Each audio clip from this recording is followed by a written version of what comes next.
Okay,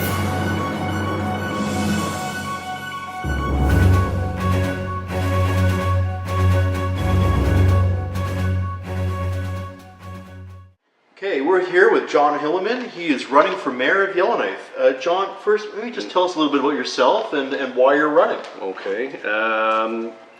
I guess no one in Yellowknife, a lot of people in Yellowknife don't know me that well, so I grew up in Ontario. I moved here in 2005. I was a bank manager by the time I was 30 years old. That's unusual unless you have, parents running the bank.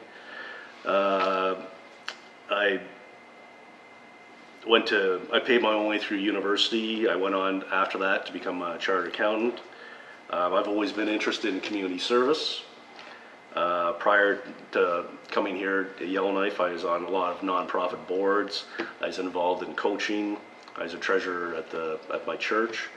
I came here in 2005 for work. Since I've come here, as far as community service, I ran a wrestling club all year round for 5 years. I coached at the local high school. I'm president of the Wrestling Association. I've been involved in search and rescue for 8 years. And I'll continue that even if I'm mayor. Other than that, before I came here in 2005, I've never owned a snowmobile or a boat, and I'm on my third snowmobile now, and I've got a boat with a 90-horse engine on the back of it, so I think I've really jumped into it. Yellowknife's my home now. I don't picture myself going anyplace else, so I'm here for good. Maybe, John, tell us why you think you'd be a better mayor than the current one. Well, I've always been an armchair mayor, like a lot of people in the city, but never always been happy working full time. Now I'm self-employed, so I do have a little more time. I think we like to complain about the weather and our politics, but the thing that really caught my attention was the 50-50 lot purchase. It really came down to, do you want to buy it with a plan or do you want to buy it without a plan?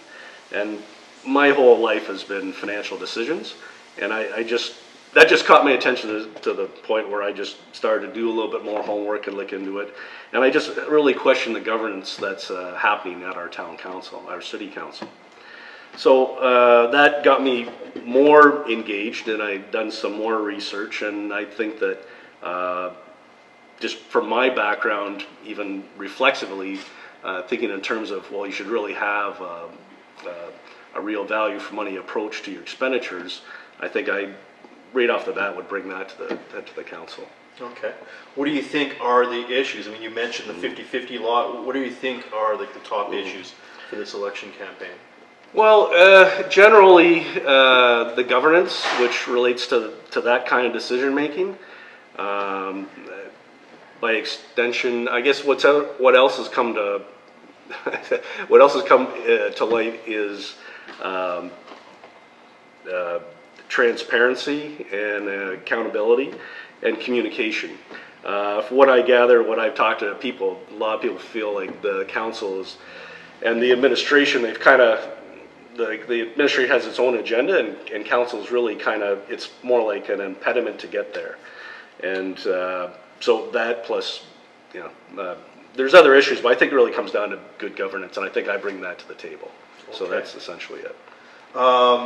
Maybe we could talk about some of the other things. Sure. Like you did mention in another website that Mayor Hike wasn't even trying anymore. So what do you mean by that? Like you just feel. Well, you have to appreciate my background. Like my life has been financial decisions. So when I see that between spending money with a plan, without a plan, and that was the default choice, then I just can't help myself. So it's actually kind, because when I say that he's not trying, it means that he was doing okay before then, and frankly, I never looked what he's done up until that time, other than just what I see through the media. Because, like I said, I'm an armchair politician who's getting off the armchair and getting involved, like I think all people should.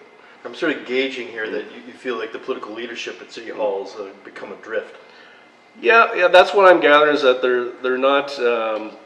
There's a lack of trust in the community. The apparent, not hard scrutiny of how money's spent.